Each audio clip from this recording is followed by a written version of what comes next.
Welcome to Movie Slice. Quick, fun recaps of your favorite movies. Sharp, funny, and to the point. Hit subscribe and get your perfect slice of cinema. The movie starts at the train station, and there was a school trip to learn about the importance of trains in life. The guide tells them that the train they are about to board is called the Dream Train because it is very fast. He explains that it is the latest model and can travel from Tokyo to Hokkaido in just 4 hours. He also shows them the parts that connect each carriage to the next. Then, Mr. Takaishi continues and asks them to move and board the train, and they decide to take a photo before boarding this bullet train. Mr. Taka goes to get ready and meets his colleague Fuji, who tells him that he will be the chief supervisor today on the train trip. The train arrives, everyone starts to board, and on the train is Ms. Kakami, a high-ranking official in the parliament, as well as a famous author. The journey begins,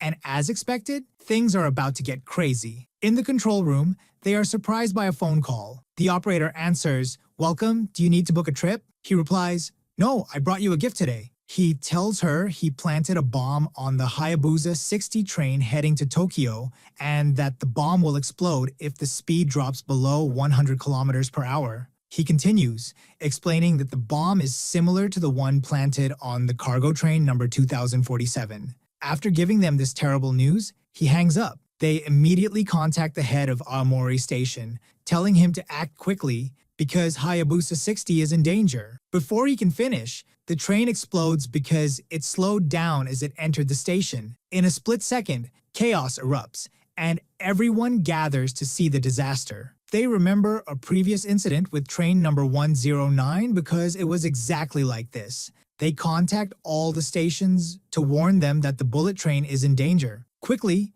Itsuki moves to catch up with the other train and asks his team to switch to manual control so the speed doesn't drop below 100. They must clear all the stations because the train won't stop at any station until they figure out what to do about this crisis. They start following the instructions and they talk to Matsuyu, the train's captain, to inform her about the bomb. She must not stop at any station. She's shocked, but Itsuki tells her to follow orders quickly to save the passengers' lives. She switches to manual control, and of course, the supervisors are informed. Itsuki asks Supervisor Taka to tell the passengers that they will not stop at their scheduled stations due to operational issues being resolved, so they don't panic. On the train, everyone is enjoying themselves, unaware of what is happening. When Taka informs the passengers, some feel anxious, while others think it's no big deal. Meanwhile, everyone is on their feet, making plans to solve the problem. All the officers gather in one place,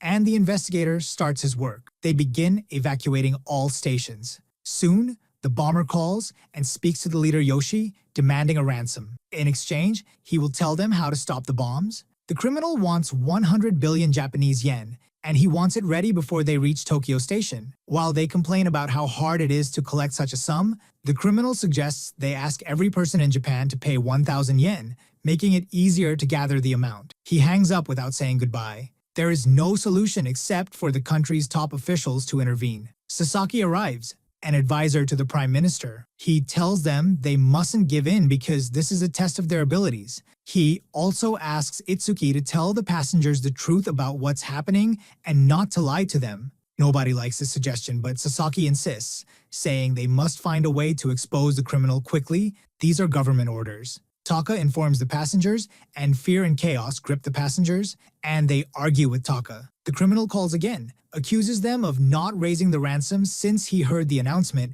and says they will bear the guilt for all the passengers. Suddenly, Sasaki joins the call, telling the criminal there will be no ransom and to do as he wishes. The criminal gets angry and hangs up, and unfortunately, they can't trace the call. Everyone is shocked to see a video posted online with detailed explanations of the bomb locations. The criminal repeats his demand for 100 billion yen to reveal how to stop the bombs. The officer asks his assistant to bring the file for train number 109 from 1975. On the train, everyone is terrified after learning they are sitting on bombs that could explode at any moment. Some develop phobias, others scream non-stop. After all, if the train stops at the station, they're all doomed. The disaster escalates when the control room learns that the 5060 train will face trouble at the switch point because another train is stuck there. They have about an hour to fix the malfunction. Sasaki decides to reroute the train north, but there is another train there, increasing the risk of collision and casualties. They decide instead to send the train south, but they only have 5.5 minutes. They plan the southern route and call Matsu to instruct her on what to do. Taka quickly asks everyone to sit down, fasten their seatbelts, and keep their heads down. At the moment of the route change, there's a slight jolt, but they manage to continue safely. One of the passengers suggests going live online and simultaneously talks to the passengers via the microphone. The passengers learn they must find a solution quickly, and he tries to help the government by creating a platform to collect donations for the ransom. He urges everyone to donate quickly. The situation grows more chaotic, and everyone starts blaming the government, fearing lives will be lost needlessly as before. They insist the government must not tolerate such incidents. On the train, one of the passengers spots Captain Goto, a former airplane captain responsible for many casualties in the past, whom everyone has blamed ever since. A fight breaks out between him and the passengers, and it turns into a full-blown brawl, just the way you like it. Taka quickly steps in to calm things down because Goto was about to lose his life, and Goto keeps begging people to press the emergency button. One of the people there feels sorry for him and decides to press the alarm, which makes a very loud noise that no one can stand. Taka tells everyone to calm down, saying, "Let's not make things worse." He talks to Matsu and tells her not to worry. They ask if there's a doctor among the passengers to help Goto before it's too late. In the control room, Matsu tells Taka that the sound of the emergency alarm almost made her stop the train reflexively. Shortly after, Social Taka goes to apologize to him for pressing the button without his permission, but he tells her she did the right thing because the man really was about to die. On the other side, everyone is trying to come up with a solution. They decide to try disconnecting a car from the train. If it works, they'll gather all the passengers into 2 cars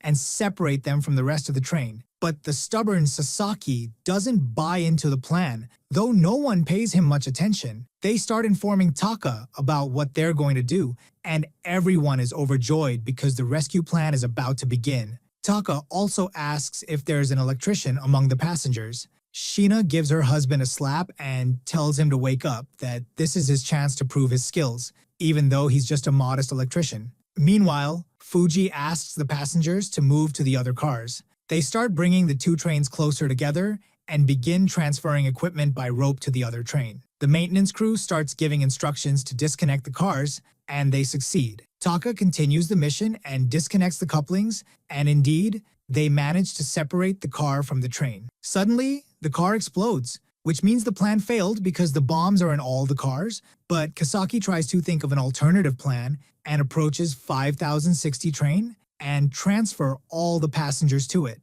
Everyone starts pushing and running, even though they said they'd start evacuating the elderly and then the children. Suddenly, Goto starts hitting anyone in his way. Meanwhile, Yuzuki decides to go back to the car with the bombs because she realizes one of her students is missing and she can't leave her behind. Ms. Kajami immediately follows to look for the missing girl, and Todo joins them along with Kajami's assistant. They find Goto causing chaos like a child, trying to escape to catch the other cars. Kajami tells him to do something decent. Suddenly, they find themselves being tossed left and right, and disaster strikes as the speed gets out of their control, and their bad luck continues. The corridor connecting the cars starts to break, and they need to disconnect the cars quickly because the danger is increasing. They try to disconnect the wires, and the biggest disaster is that a metal rod entered Fuji's shoulder, and the cars crash into each other, causing severe friction. On the train, Mrs. Yuzuki finally finds the missing girl, who was hiding and terrified. Shortly after, Taka is surprised by the force pulling him as he's bleeding, and the cars are battered from the friction. The news reaches the control room at lightning speed, and they learn they've managed to save about 340 people, with only 9 left, 3 of whom are from the train crew. Sasaki is absolutely thrilled, acting as if he saved everyone, and asks them to repeat the rescue operation. But he's shocked to learn that it's impossible to repeat the maneuver because these trains can't be modified multiple times, and time is no longer on their side, so they need to look for alternative plans. They ask Sasaki about the damage that will occur after the explosion, and he tells them the damage will be enormous. He says he wants to keep the explosion away from densely populated areas at any cost, then leaves without solving anything. On the other side, the remaining few people don't know their fate. Toru learns that donations have decreased because people found out that the remaining passengers are nothing compared to those already saved. Kajami tells them she's sure the government will never allow the train to reach Tokyo because the damage would be catastrophic, and everyone realizes they must stop the train by force. Taka keeps trying to reassure them, saying there's no way they'll be sacrificed. At this point, Yuzuki calls her father. Taka gets a brilliant idea. Meanwhile, Sasaki tells them there's no solution except to sacrifice those 9 passengers. A huge fight breaks out between the two sides because one wants to sacrifice the people and not pay the ransom. Suddenly, a call comes in from Taka about his plan, which needed government approval first. Sasaki tries to atone for his guilt and tells them to start implementing the plan, and he'll get the approval. At this point, Tsutomu is talking to her father, who finds out she's on the bullet train. She's talking to him in a disrespectful manner because he doesn't care. We find out her father was on the team that worked on the train case back in 1997. She tells him it looks like the criminals are back and that she is their target. He gets upset and tells her he's coming to finish them off. She tells him, "Do you still believe you solved it back then?" And here's the shock, dear. She tells him she's behind everything that happened. He can't believe her, and she tells him she knows the perpetrator back then killed himself. Not like he lied and made himself a hero. He did it because of the guilt he felt, and that's why she sees him as a brave man. When he tells her she must be crazy and could never get bombs like that, she says, "Check your fake trophy cabinet." As soon as he looks, he's shocked to find a bomb, and the whole house exploded. She walks away and calls emergency services, telling them she'll explain how to defuse the bombs. Everyone with her is stunned by what they heard. She continues, telling them she killed her father with the same kind of bombs on the train. When they ask her why, she says she made what she wanted, so she will tell them how to deactivate the bombs, but she has to die first because the bombs are linked with her heartbeat, because she has a heart condition, and if she dies, the device will stop. She then receives a message that the bombs have been deactivated. After all these surprises, she hangs up and leaves them to deal with each other. On the train, she tells them that to get out of this situation, they have to finish her off. The authorities had to continue the rescue plan, and they indeed started executing it. A citizen was doing his duty perfectly, but Goto kept insisting on finishing her off, saying she wasn't worth more than those who had already died. Of course, everyone refused, except Tadu, who wanted her dead for his own sake, and a fight broke out between him and the others. At that time, the lieutenant started investigating the old case and found out that the girl's father had made up a whole story, pretending to be a hero who saved innocent lives. But it was all lies, and he believed himself. He started demanding rights that weren't his at all. They confirmed this from Tsutomu's words and wondered how she made those bombs on her own, and were sure they were planted in the train cars a day before. Meanwhile, on the train, Yuzuki was sad for the girl because she had always followed her and saw her condition, knowing she had suffered great injustice from her father. She tells Tsu that she must put an end to all the fake displays people put on. On the other side, they were reviewing Tsu's accounts and found that her last post was, "I will destroy this fake normalcy." They also found that there was one person who always liked most of her posts, named Kasuto. They had many conversations, and it turned out he worked with explosives. They found out that Tsu had asked him to make her a bomb, and that she saw the whole world as ugly and full of lies. They quickly got to the place where he was, and the surprise was that he turned out to be the son of the man who committed suicide during the 1997 train accident. On the train, Fuji was in bad shape, begging Taka to save them, but the girl was fed up and told him to finish her off so it would all be over. Unfortunately,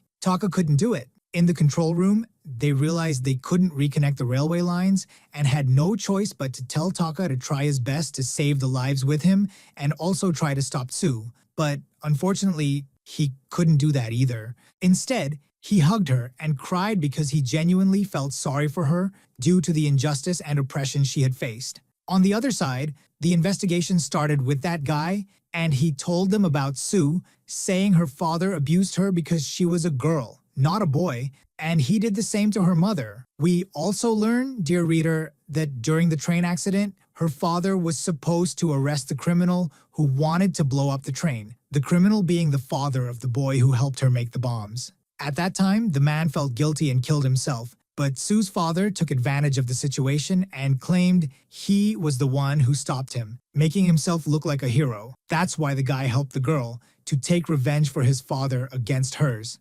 Importantly, they managed to find out exactly which train cars the bombs were planted in. Kasagi told them he hoped they could withstand the impact. Everyone gathered in front of one screen and learned that they would split the train cars into two directions. At that moment, they would separate the first 6 cars from the rest, thus saving the rest of the team. They started the plan. On the train, they secured themselves by gathering all the pillows from the seats to put around themselves. She was told she had to leave the control room and go with them because all the danger was in the first 6 cars. The poor girl couldn't untie her hands from the engine because her nerves were so tense and she was afraid the speed would drop at any moment. Taka helped her, and indeed she got up with him. They held hands, tied themselves with seatbelts, and the critical moment came. The impact began, the 6 cars exploded, and the rest experienced chaos, crashing, banging, chaos until morning, until it finally stopped. Rescue teams rushed to them